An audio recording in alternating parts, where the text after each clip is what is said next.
ce nouvel épisode des Unboxing Sessions. Je suis Oussama Adressi. Aujourd'hui, je vais déballer pour vous le kit Microcopter Quadro XL Starter.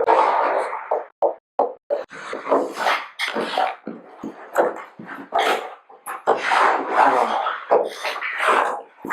une fois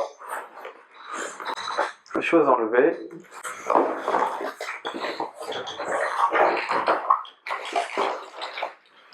une des premières choses qui sort du paquet sont les deux couvercles de protection. On en a un noir et un transparent.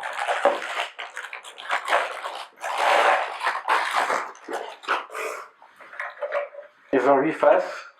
Le transparent peut être peint à l'intérieur si on veut avoir une couleur différente de celle du noir. On a ensuite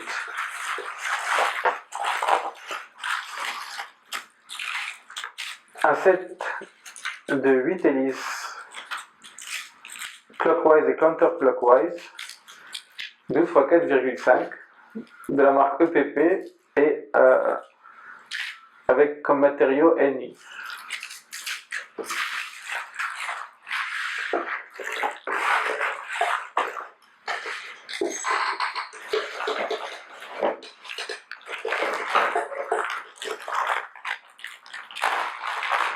Vient alors le châssis du quadrocopter avec 3 broies noires et un rouge pour l'avant. Dans ce paquet, on a également deux octoplates. Donc, ce sont les mêmes que pour les Octo XL, sauf qu'au lieu d'utiliser les 8, on n'en utilise que 4, 1 sur 2.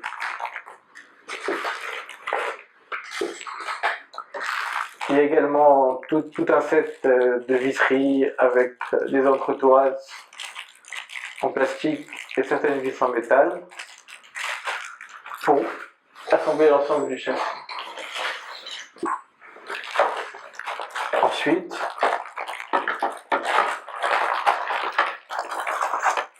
donc, nous avons là le Flexlander au format XL.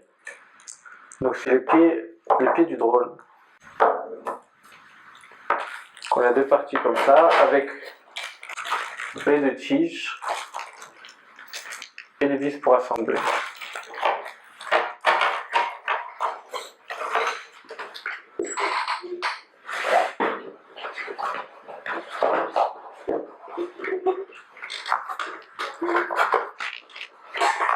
Ensuite, on a 4 moteurs MK3638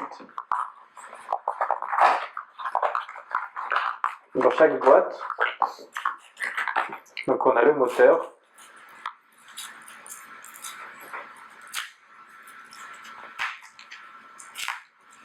bien emballé, avec, si on voit bien ici, MK3638 Microcopter.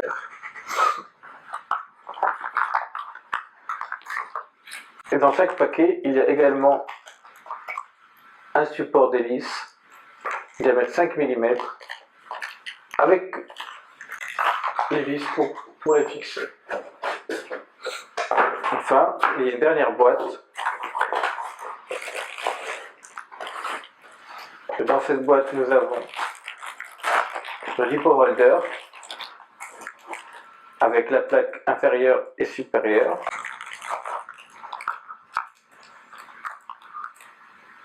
Elles sont toutes les deux identiques. Des velcro pour maintenir la batterie dans son logement et tout un set d'entretoises et de visseries pour le montage.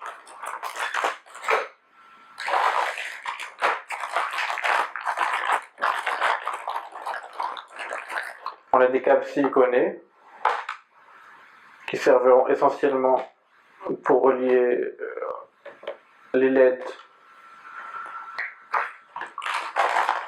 à l'électronique, un set d'attache câble pour fixer tous les câbles, faire un assemblage relativement propre. Ensuite, on a un tube en plastique qui est thermorétrécissable que l'on va utiliser pour protéger toutes les parties électroniques, que ce soit les LED ou même on peut les utiliser si on veut protéger le MK USB par exemple. On a deux câbles deux autres tubes thermorétrécissables, un rouge et un noir. Un câble Molex. Alors c'est lui qui va relier la carte de distribution des moteurs avec la carte de vol. On a ensuite une bande à LED avec de couleur bleue. Là on va la couper en 3 à ces niveaux-là pour pouvoir en mettre une sur chaque bras noir. Pour le bras rouge, on va avoir une LED, une bande à LED avec 6 LED rouges. Voilà. Dans le même paquet, on a ici un support de buzzer. C'est ici que va venir se fixer le buzzer qu'on nous montrera ensuite sur le châssis.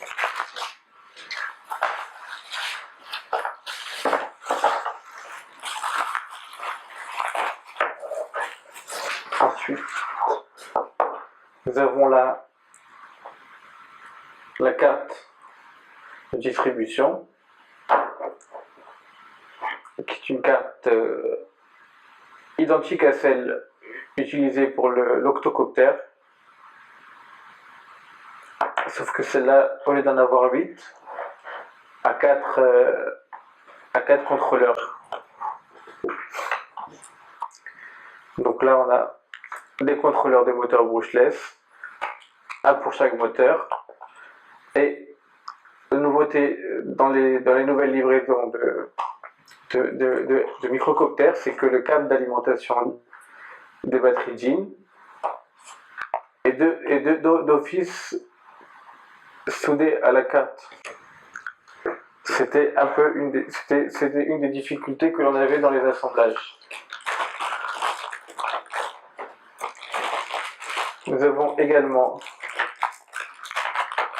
dans ce paquet le MK USB.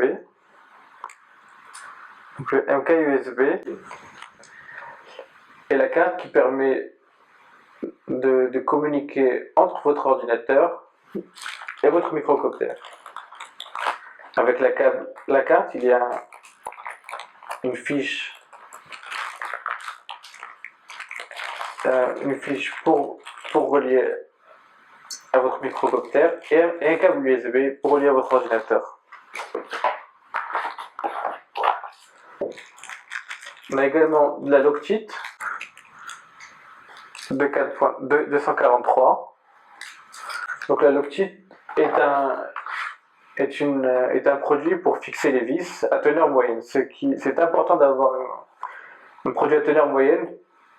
Si c'est un produit à teneur forte, vous ne pourrez pas démonter le système. C'est important de pouvoir démonter le système. Les deux derniers éléments du kit,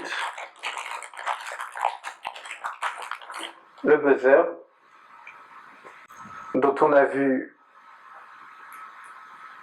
le support tout à l'heure, et l'élément principal de votre quadrorotor, la flight controller. Donc c'est la carte qui vous permettra de communiquer. c'est le cerveau un peu de votre machine. Vous pouvez communiquer grâce à ce câble avec votre récepteur radio de 2,4 GHz. Vous avez un câble pour la télémétrie et toute une série de capteurs. La nouveauté dans cette livraison par rapport aux anciennes FC 2.1 est que on est venu souder un nouvel accéléromètre au-dessus de l'ancien qui apparemment donne un résultat plus précis. On verra une fois monté quelle est la différence de comportement entre l'ancienne FC 2.1 et la FC 2.2. Voilà, nous avons fini cet unboxing. Donc, je vous donne rendez-vous pour le montage. Je vous dis à bientôt.